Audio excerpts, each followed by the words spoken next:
I want to welcome everyone to the third of our virtual events in the Jean and John Rowe program series, My America, Immigrant and Refugee Writers Today. The exhibit that accompanies this series opened at our Chicago Museum in November and opened online a couple of weeks ago at my-america.org. At that site, you can see stories from writers from 18 different countries talking about family, connection, influence, and what it means to them to write about being American and about their feelings about America. Just a couple of short housekeeping things before we fully begin tonight. As you're watching this conversation and listening, if you have a question, please type it into the Q&A box at the bottom of your screen. We're going to be monitoring that for questions at the end of this, and we may contact you via the chat to ask your question yourself. My name's Allison Sansoni, and I'm the program director at the American Writers Museum. If you like the kind of online programs you're seeing from us, you can become a member of the museum and get advance notice of special programs and offers, including book clubs, literary trivia, and all sorts of good things to keep you busy during this very strange time. Our YouTube channel has videos posted of programs from the past 3 years. You can check that as well for news and updates. And tonight's program, if you'd like to purchase a book, if you haven't done that yet, you can do so from our book selling partner, Seminary Co-op. They're a partner when we're open, and they're a partner online. And we're going to drop the link in chat to you all so that you can see that. We're grateful to all of you for being here and for valuing the past, present, and future of great writing. And our guest for tonight's program is June Hur, up there, who knows something about finding oneself in amidst history. She grew up in Toronto, but her book, The Silence of Bones, takes place in historical Korea. It was selected as an ABA top debut title and made a Junior Library Guild selection, and was just published to reviews. Is rapturous the word? That's a nice word. To fantastic reviews. Welcome, June. Hi, thank you for having me. Oh, thanks so much for being here. Congratulations on the book. It's your first, correct? It is. That's a big step. That's wonderful. Quite the experience. Yeah. So The Silence of Bones is a murder mystery, yes. and it takes its cue from a really turbulent period in Korean history. Tell us a little bit about the world that the book takes place in. So it begins in 1800s Korea, specifically 1800. And it's when a Chinese Catholic priest smuggles himself into Joseon, Korea. And this is during a time when all Western beliefs, teachings, and that includes like religion, science, literature, anything from the West back then in Korea was punishable by death. And so when the Catholic priest smuggled himself in, that was illegal. And so basically the entire Korean kingdom was on a manhunt for him. And the mystery revolves around this tension between traditional Korea and the West. And yeah, I just found that period so fascinating. And so that kind of became the backdrop and the driving force behind the mystery. Yeah. How did your main character, Soul, goes through so much in terms of, as she's trying to solve this mystery, she's questioning her status. She's an indentured servant. She's questioning her religious beliefs and her family even. Where did her journey come from? So when I first began writing about her, I actually meant her to be an adult, and I imagined her to be this very cynical, cold woman in her 20s. But then as I was writing this book, I just kept seeing this image of this bright-eyed 16-year-old indentured servant, and she'd be like, exploring the capital. She was so fascinated by everything and super curious. And so writing about her kind of came from almost like maybe some subconscious place in me that never saw myself really represented in literature, and maybe there was this like teen in me that wanted to kind of jump out and onto the pages, and she just kind of appeared like that. And I think also growing up as a in a very traditional household and in a Korean community, I was raised, um, to always be respectful of my elders, and so the idea of like being quiet in front of my superiors, being obedient, that was a value I was raised with. And so it was very easy to relate to a heroine who was of a more subservient position. But at the same time, you can't solve a mystery without being super curious and somewhat rebellious. And so I think the mystery plot of it kind of brought out this subtly rebellious side of her. And yeah, just like wanting me as a writer wanting to explore the world of Korea made her curious as well because I wanted to explore the world through her. Yeah. The book incorporates a lot of Korean language, some of it describing practices and customs Mm-hmm. that are, that are antiquated. Tell me a little bit about working in multiple languages and multiple time periods and how that affected the writing. Um, so when I first began writing it, I think like because so there's this thing called in among Koreans called Konglish, which is basically Korean and English mixed together. And so there's always certain words that like even Korean Americans, Korean Canadians can really relate to. And so when I was writing this book, those kind of words that, as Koreans, we immediately recognize, I wanted to add that in. Um, and other things, I kept Korean because I wanted to kind of retain its authenticity without having to translate. Because I find that when I'm writing a Korean historical, um, one danger of like always translating everything into English is that it almost loses its uniqueness. So, for example, if I wrote that the heroine was wearing a dress, maybe readers who knew nothing about Korea would imagine like maybe a Victorian era gown instead of a hanbok, which is a traditional Korean dress. And so in those cases to like kind of retain that uniqueness, I chose to use the Korean language. Um, and yeah, and just like I just love his like the idea of a language that was used back then that I might not have access to now, and I just loved adding those little gems throughout the book. Um, but yeah. Were there concepts that you had an Hmm. easier time expressing in Korean or in English? Hmm. Yes. Um, Let me think.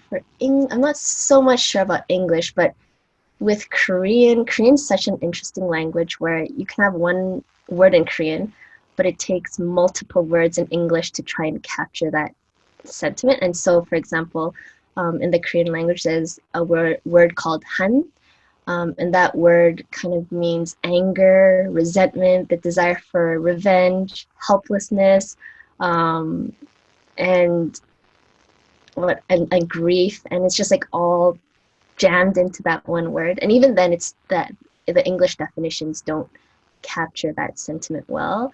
And it's a very uniquely Korean and historical term. And so there's words like that I couldn't really translate into English. So I just like added like a whole paragraph trying to explain this one word. But yeah, there's cases like that. That's a lot of work that Yeah. that one word is doing. Hmm. Yeah. So, had you always had an interest in this particular period of history? Is that why you chose to set the story there? Oh, I love this question because I have such a long history behind actually writing about this history. So when I first began dreaming of becoming a writer, I actually wrote British historicals. Like I loved the Regency era, I loved the Victorian era. When I was in university, I focused on British history. But I think I wrote book set in Britain, but it didn't work out like when I was trying to get it published. Like it's just such a saturated history that it's hard to kind of break out, especially as a debut author. So I wasn't able to land an agent with this book. I tried to get it published for like over 10 years. I'd rewrite it from scratch and everything. So it wasn't working out. And then for my second book, I just wanted to start fresh. So I just kind of explored different histories around the world, but nothing was really resonating with me. And then finally, I was like, I grew up watching Korean historical dramas, and the most popular period in Korean historical dramas is Joseon era Korea. And so just one day I was like I just wanted something new, something different, and so I searched for a book that was about that period that I loved watching on TV, but I couldn't really find that many written in English. There was only like a handful, and many of them were adult books, and they were very heavy. But I just wanted this escapist mystery book, almost like a Victorian mystery, but set in Joseon Korea. But I couldn't find what I wanted to read, and so I was just like, oh, like why isn't anyone writing about more about the Joseon period? And I started researching into it, and I just fell madly in love with it. There's this beautiful complexity to it. There's like problematic sides of it, and yet this beautiful side of it as well. And I was so interested with the tension that was going on, like I said, between traditional Korea and the West. And I was fascinated by the gender segregation that was quite severe during that time. And I was like, I had no, I'm Korean, but I had no idea that this was a thing. And so I just wanted to learn more about it. And so that's how I ended up writing a book set in that period. Yeah. That's what they always tell you, right? Is to write the book that you want to read. Yeah. Yeah. Yeah. So reading the book, I was struck, you just mentioned the idea of, parallels to, I kept thinking of parallels to today, the idea of, a suspicion of outsiders that Mm-hmm. leads to this violence and obscures solutions Mm-hmm. to political and moral problems. I mean, Mm-hmm. was that a conscious decision on your part to sort of weave these contemporary Mm-hmm. threads through the story? I think especially as like an immigrant, as a marginalized woman, I've always been aware of the concept of the other, and that's something I've always related to the most when it comes to books. Like I've always been interested in characters who are somewhat like considered like the outsiders, or people who are considered like different from the norm or something like that. And so when I was researching, like I immediately found myself gravitating towards the tension that we were talking about right now. And so I'm like a Christian as well, so I relate to this Catholic priest who just wanted to share his faith. But then the Korean side of me that is very protective of my culture also understands the fear of a different influence entering the country. And by then it was already the 19th century, so I'm sure like Korea already started hearing of what was going outside of their kingdom. And so there is that sense of fear, and so I found myself relating to both sides of what was going on in Korea. And so that's what I really wanted to portray in my book. Like on the one side, there were genuine Catholic converts that were rising up in Korea, these underground Catholics movement going on. And at the same time, there were these, other individuals in Korea who were just like terrified of, the fear of losing their tradition. And Korea has always been a kingdom that has been like the target of invasion. And so they have this mentality of self-preservation. And so I was totally able to relate to that as well. And so for me, what was really important was not to make either side the right side. I just wanted to explore both sides and give them equal chances of, telling their sides of the story.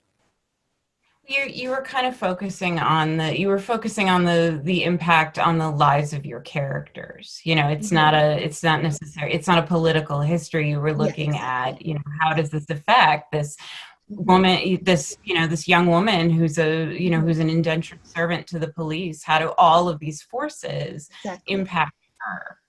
Hmm. Yeah, so she's a yeah, so as an indentured servant, it's she was like thrown into this time of turmoil, of like on a country on the brink of persecution, but then she has to solve this murder mystery, and so yeah, it's like weaving through this chaos that's going on right now. Yeah. Yeah. A large part of her story Hmm. is her looking for a place where she fits, where Hmm. she feels at home. Where, and you mentioned a little bit about how that echoed, kind of your own story. Where is the place for you that you feel at home? So when I was writing the book, um, I actually didn't intend for this to be the theme, but I think because I think about it so often, it just naturally happened. So I like my parents live in Korea, and I haven't lived with them for over 10 years for sure. And and so my question has always been like, when the people who love you the most don't live with you, like where is home? Because for me, I always considered home to be where my parents are. But then when they no longer lived with me, like I had to wrestle with, like where is home? And now, like, I'm married, I have a baby, and the easy answer would be like, oh, it's with my baby and my husband. Um, but, I think the more complicated answer is it's almost like even when you have an idea of where home is, when you go to that place, you realize it's not quite that as well. So it's for me, my answer is very complicated. Like I feel like I have echoes of an idea of what home should be, this perfect utopian home. Um, and so like different places, like, when I go to Korea with my parents, like I see kind of answers to what I'm longing for there in Korea, but then I also see bits and pieces of what I long for my home to be with my family here. But I feel like it's always a journey. Like you're always searching. You're always like seeing glimpses of the home you really want in different places. And a lot of it is in memory. I feel like home, there's like a nostalgic element to it. Like you don't really realize where home is until you kind of look back, or when home is taken away from you, for example. But yeah, it's not for me. It's like this gray in between answer. Yeah. When the idea of loyalty Mm-hmm. resonates so strongly in this book of, who or what people are loyal to and Mm-hmm. what they'll do for that loyalty, what do you in that vein, what do you consider yourself loyal to? For sure, family. Like I would do anything for my siblings who live here in Canada, for my own family, like my husband and my daughter and my parents. So for me, loyalty is very family oriented, and so that kind of drifted out into the main character's story, where she's like very loyal to her family, but also to people she loves as well. Yeah, yeah. Have you sent the book to family in South Korea? Have they, what's their response been? It's still in shipment. um, yeah, I said, "Oh, I'll send you one," and my mom's like, "No, send me like three." So I just sent them four. But my parents have always supported my writing since I was young, but they actually never read any of my work until recently when I was about to get published. And my mom, she's not that good at English, but she like had a dictionary next to her, and then she was like, she read through the whole book twice, and I was like, "Oh my gosh." It was really moving. That's such a mom thing. That's Yeah, great. I know. Yeah. No, that's great. That's wonderful. Tell me a little bit about your journey to becoming a writer. So my journey began when my dad was really stressed about me doing so bad in English class, and so he'd like constantly bring home different books, trying to get me to read. And then finally, watched the adaptation of Pride and Prejudice, and then I felt like I was crazy about it. And so when I was around 12, I'd start writing like my own fan fiction of Pride and Prejudice. Like my dad would have like a stack of, he was studying to become for his PhD, and so he'd always have like stacks of paper, and he'd recycle them. But then I'd take the stack and then I'd write on the other side of it like my own fan fiction of it. And then from there, I began writing my own historical fictions, and that was around high school. And in the middle of high school, I had to move back to Korea, and I attended a Korean public high school, so I'd be in class from like 8 a.m. until like 10 or 11 p.m. It was such a long period. And in order to cope, because I didn't really know Korean that well back then, in order to cope, I'd just write in class because I didn't understand the language that well. And because I didn't understand the language, I didn't feel like smart. Everyone else seemed smarter than me.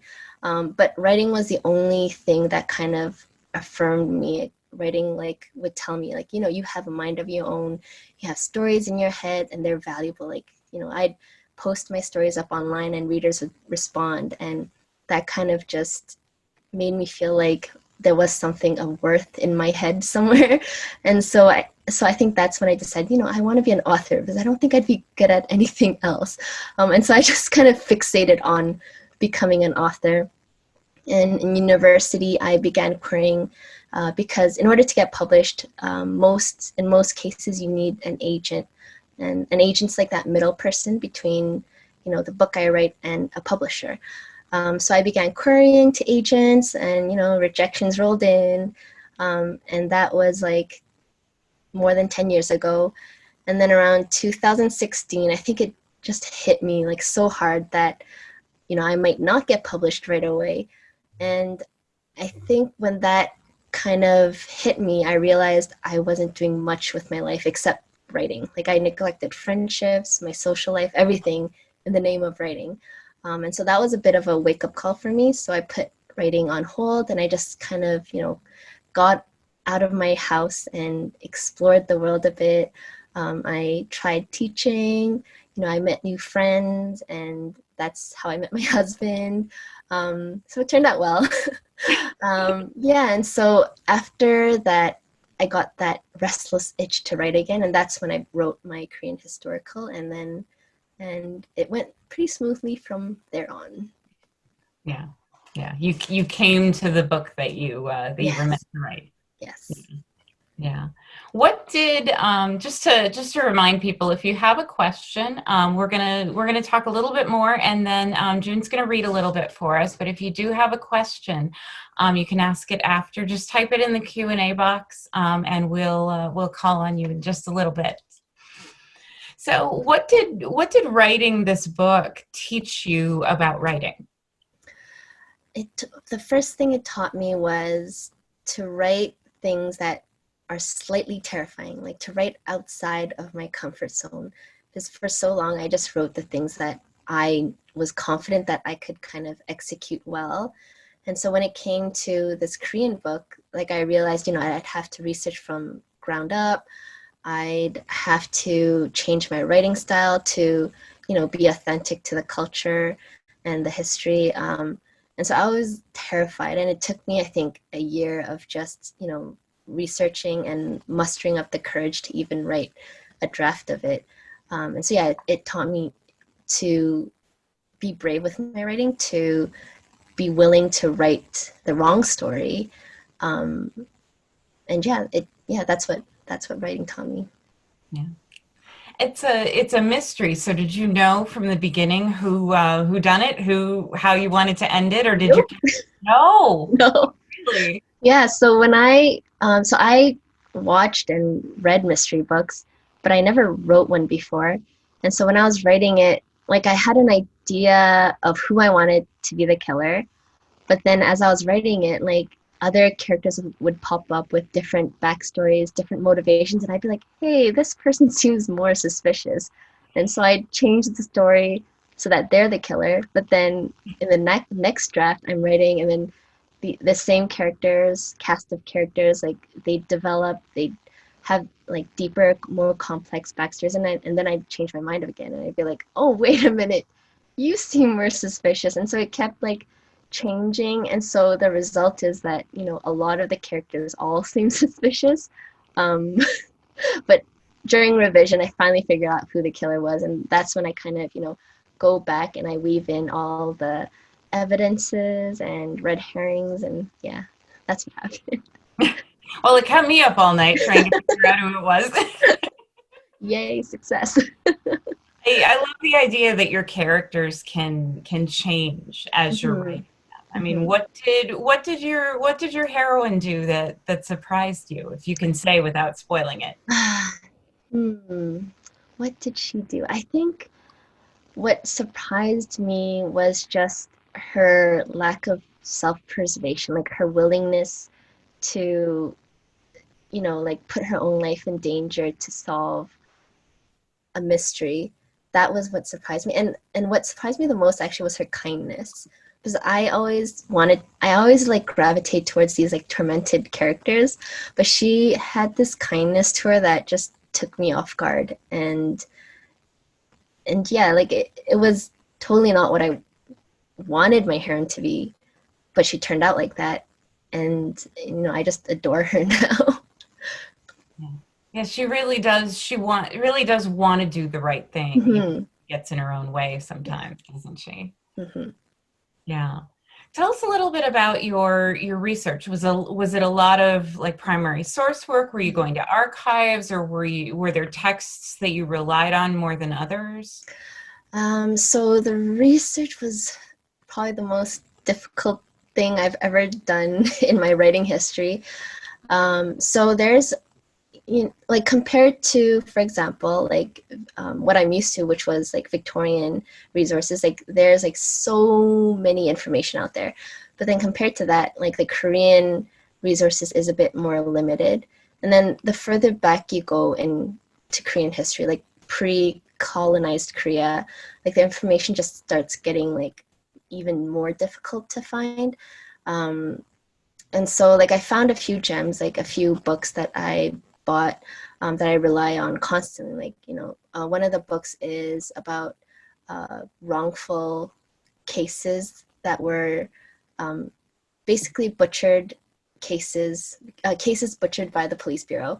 So I relied on that a lot. Other books were just like it gives you like Korean resources translated into English. So those were like government documents, letters between family. Those things are really precious to me. But then when it came to very detailed information, like my heroine is a Tamo, so a female police officer slash servant. But trying to find information on her role was so difficult. All I came up with was a few lines in English. And so what I had to do is I had to translate, I had to like search in Korean. And that's when I came up with a bit more information. But yeah, like a lot of the more niche information I'd have to research in Korean. And while I'm fluent, like I'm academic Korean is a whole nother level. And so took a lot of hours of just translating what I discovered, and the Korean articles that I relied on also uses Hanja, which is classical Chinese. And so I'd be translating Chinese and I'd be like, I don't even know Korean that well and I'm trying to understand the Chinese. And so it was a lot of work, but it was also one of the most rewarding experience I've, you know, ever had the privilege of, researching. Did you have any sort of wow moments where you found something that was really extraordinary or that really surprised you? It would It was for me gender segregation, like how severe it was back then. So the details that really fascinated me was how like women, kind of similar to the West, there was like the public sphere that belonged to the men and the inner sphere that belonged to the women. But I feel like Korea took it like a bit more to the extreme where like even within the household, there's this inner sphere where women belong to and they're not allowed to kind of leave it, and at night the doors to the women's quarter would be locked. And if unmarried women wanted to leave their house, they have to travel within like a palanquin, or they'd have to have a headdress to cover them up. And that was really fascinating. And this gender segregation ended up kind of leaking its way into palace life. So you ended up with female nurses, not because the palace was feminist, but because male physicians weren't allowed to touch or see royals who were women, so princesses and queens and concubines. And so that's why they created this group of female nurses. And the same thing with the police bureau. Male police officers weren't allowed to work with female criminals and corpses, and so they ended up taking this group of servants who are indentured to the police bureau and making them do the work that they're not able to do. So that's how the female police officers were formed. And I found that so fascinating. Yeah, that's a book in and of itself. Yeah, exactly. Yeah. Well, before we have a few questions coming in, and folks, if our staff has chatted with you and asked you to raise your hand so that you can ask a question out loud, please do so. But before we get to that, June, was there a passage that you'd like to read to us from the book we've been talking about? So I'll be reading from chapter 1.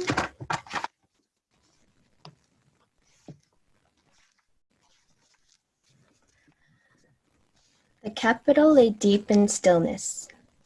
By morning, the dirt road usually clamored with life outside Cheongdeok Palace.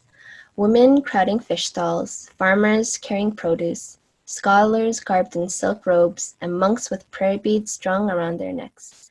And there would always be a mob of children, faces burnt and glistening in the sticky heat, chasing one another down the street. But not today. Do you suppose the rumors are true, Officer Kyan?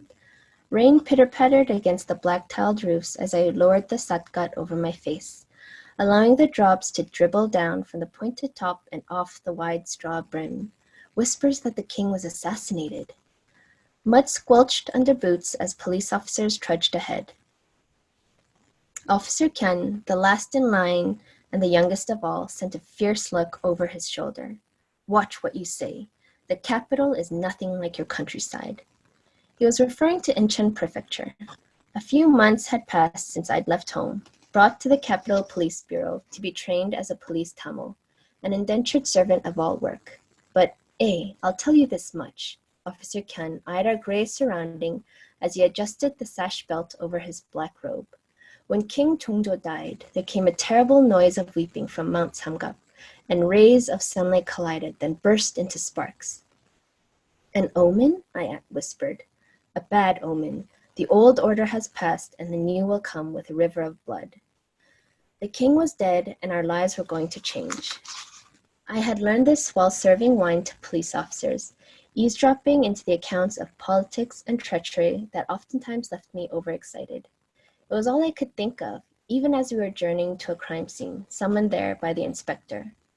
Let me tell you something about the capital, newcomer. The one thing everyone wants is power, to gain it or to stabilize it. He clucked his tongue and waved me away. What use has a Tamil to know such things? No women should talk as much as you. Annoyance pinched at me as I followed in his shadow. He was right, of course, though I did not yet consider myself a woman. I was only 16. Still, I'd learned that among the 7 sins a woman could commit, one was talking excessively. A man could even divorce his wife because of her chattiness. I blamed the older sister for my longing to know more. She was unusually learned for a servant, with vast knowledge of Buddhist and Confucian verses. She would always try to hide it from me and the villagers. I would tug at her long sleeve, asking her to tell me more, but she would pull away and say, "It is better for you not to know these things. Do not stand up. Do not be so curious. Then you will have a long life, Saul." I had resented her for this, though now I understood her better. The longing for knowledge only got me into trouble these days. You there. I looked ahead. Inspector Han stood in the near distance, watching me from beneath the wide brim of his black police hat. The string of beads threaded on the chin strap trembled in the gusty rain. Behind him was a team of men, who must have arrived at the scene before us. 2 officers, a coroner's assistant, a legal clerk, and a police artist.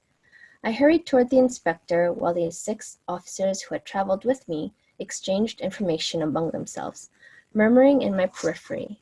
Found by a watchman. When? He was patrolling the south gate, and at the end of his watch, there she was. I gathered my hands before me and bowed to Inspector Han, deeper than was necessary. He was one of the few worthy enough to see the top of my head. He was to me the great spotted leopard from my village, the speedy and well-muscled hunter who excelled at climbing and jumping, and in slipping silently through the grass with scarcely a ripple. You called for me, Inspector? I asked. Have a look at her. He gestured at a lump a few paces away. I walked into the vast shadow of the wall that enclosed Hanyang, the capital of Chosun.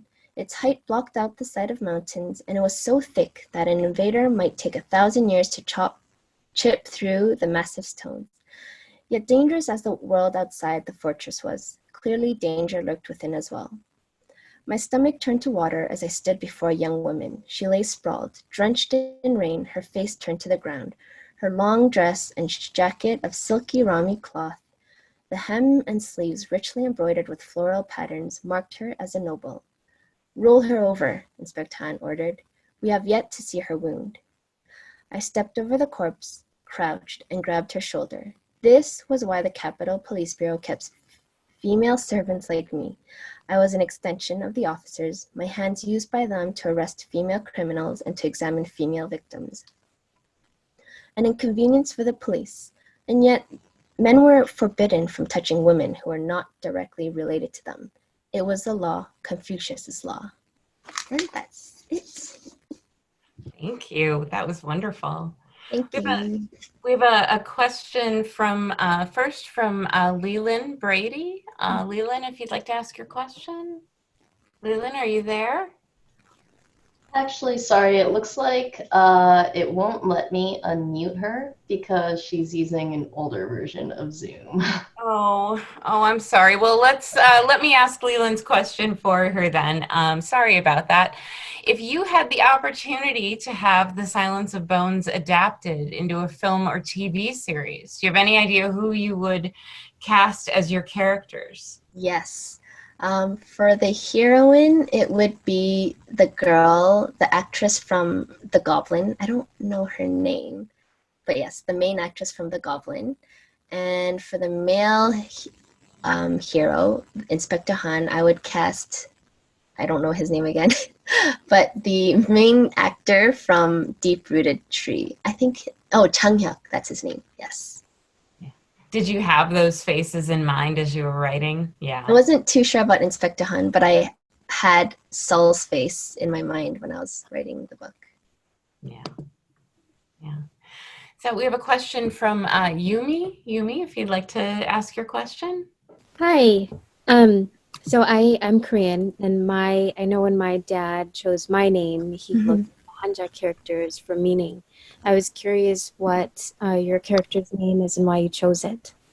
Oh, for my name is Chu En, and I think my grandfather chose it. So Chu stands for Chunim, which is Christ, and En stands for Eunhae, which means grace. So it's like grace of Christ. Yeah. And then for your character, why you chose Saul? So I chose Saul because the character it stands for is storyteller, and because I'm a writer and I just love storytelling, when I saw that her name stood for storyteller, the other one is snowflake, but I like storyteller, and so I'm like, oh, I need it. Yeah. That's perfect. Thank you. You're welcome. All right. We have a question from Jess Gordon Young. Jess? Hi, June. I was wondering, obviously, your current book is a mystery. Your next book is going to be a mystery as well, to an extent. Do you know what other genre you would like to write outside of mystery?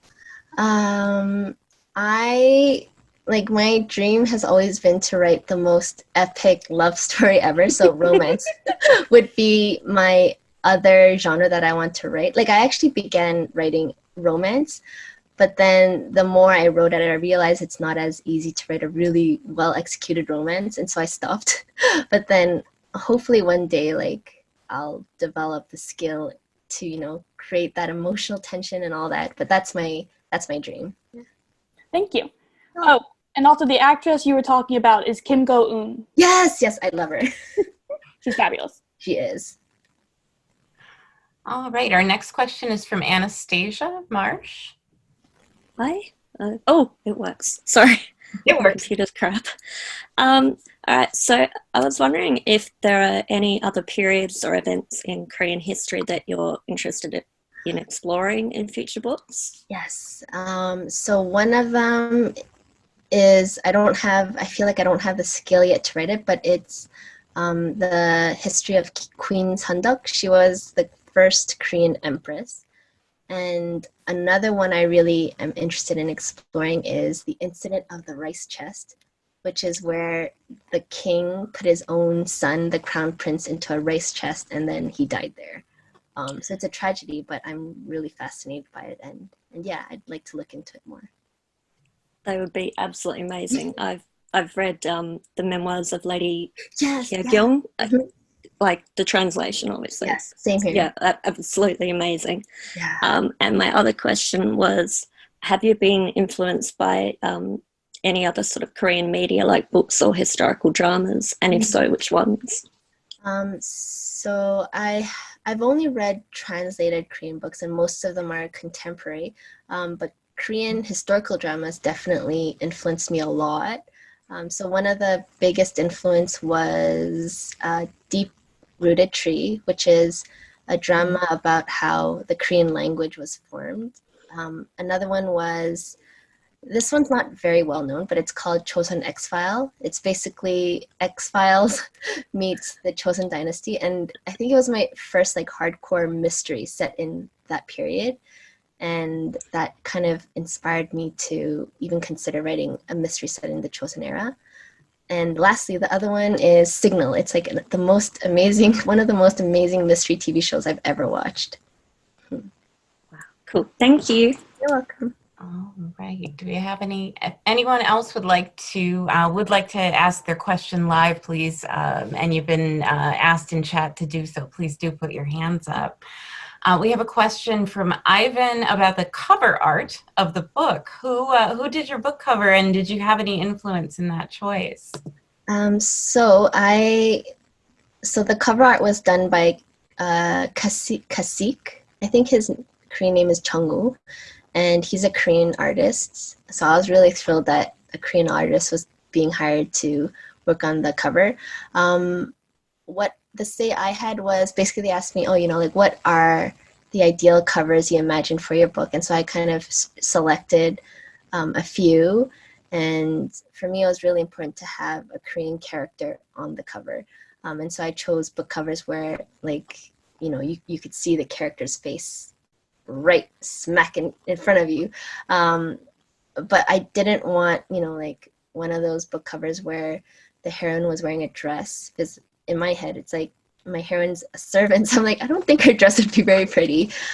So I kind of shared, what was my absolute no and what kind of covers I was gravitating towards. And then I guess they shared my notes with the artist, and then he drew out a sketch of it.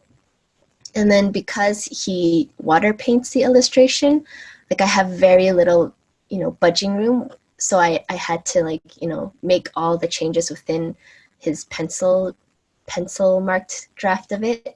And then after he did the watercolor version, and yeah, it's pretty nice. Yeah, it's beautiful. He's very talented. Yeah. I have a question here from Christina. When will an Audible version be available? Oh, it's available right now. The saxophones.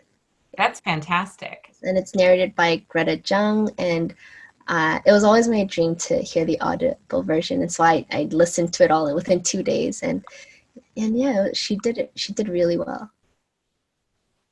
That's great. So we have a question here from Marion, who, and we might have touched on this a little bit early on, but whose question is: it sounds like you have moved back and forth to and from Korea at different points in your life. Can you describe your immigration journey? Sure.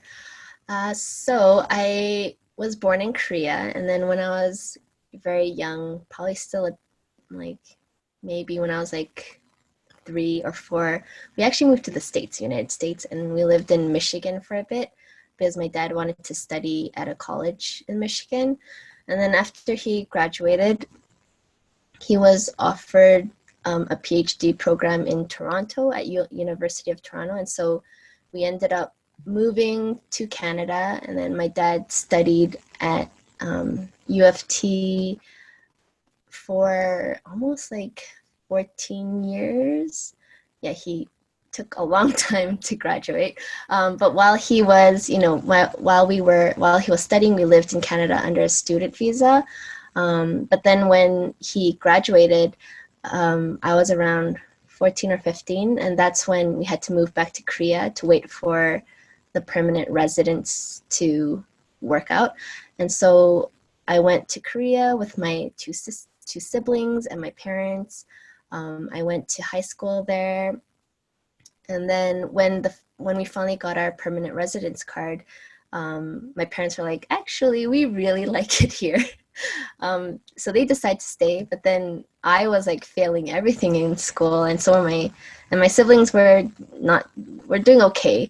But my parents knew how hard the Korean education system is, and so they offered us the opportunity to go back to Canada. And so my parents stayed behind, but me and my two siblings, we came back to Toronto in around 2007, and then we've been here since. And then we just like visit our parents every 2 or 1 year. Have a question here from Kay Nelson. Why is the book considered a young adult book? What behind that designation? So when I began writing it, I actually so basically all writers would tell you never write a book without knowing your audience, but I did that. When I wrote The Silence of Bones, it was like this is the last book I'm going to write, and then I'm going to give up on publishing. So I just wrote it for myself. And so initially I wrote it as an adult book, but then, and the main character was supposed to be in her 20s, but then just the main character's voice, Sel's voice, just kind of took over the story, and it was a very young voice. And so when I landed an agent, she mentioned that, this is a book that she really wished she'd read when she was a teen. And a lot of the themes, like about identity and the search for home and searching for a sense of belonging, I feel like that's something that a lot of teens really struggle with and wrestle with. And so I realized it doesn't really, even when I was writing it, I struggled with trying to see it as an adult book. But when my agent mentioned that, she could see this as a book for teens, that just kind of affirmed that kind of inner voice in me saying oh, I don't know if, this is the book meant for adults. I know adults have enjoyed it, but I feel like the theme really resonates the most with younger readers. So what books are you working on now? Where is your attention going next? So right now I just submitted the second book in my contract to my editor, and it's called The Forest of Stolen Girls. And it's about two estranged sisters who have to work together to search for their missing father. And their missing father happens to be the greatest detective in the kingdom, but then he suddenly disappears. And it's set in Jeju Island. Right now, Jeju Island is considered the Hawaii of Korea. But back then in the 1400s, it was actually a penal island where all the political convicts were sent. And so, yeah, that's the book I'm working on right now. And I'm just kind of imagining other books that I'd like to write, but nothing written down right now, though. Yeah. Who are some other writers that you're reading right now that interest or inspire you? Let me see. So right now I'm always kind of like reading Tana French's book. She's a mystery author. I think she's Irish. But she's like she writes masterpieces, mysteries that are masterpieces, and so I'm always like reading, and they're huge.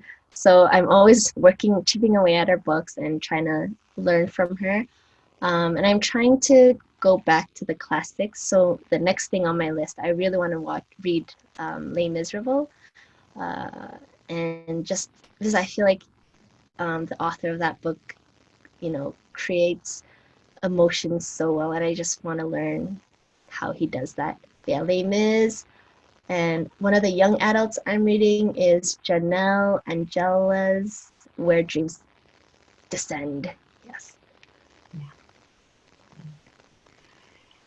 Well, I really appreciate you being here with us tonight to talk about your book, and to talk about so many things in such an open way. And I want to thank everyone tonight for joining us, and especially those of you who asked questions and participated in the conversation. And just to let everyone attending know, on Monday, we're continuing this series with Layla Lalami, whose book coming out in the fall is Conditional Citizens. And if you don't yet have a copy of June's book, we can drop the link into the chat one more time for you to order it from Seminary Co-op. So be sure to check your chat window for that. June, thank you so much for doing this. We appreciate it. And best of luck with the rest of your virtual book tour. Thank you so much. Thank you. Have a good night, everyone. Good night.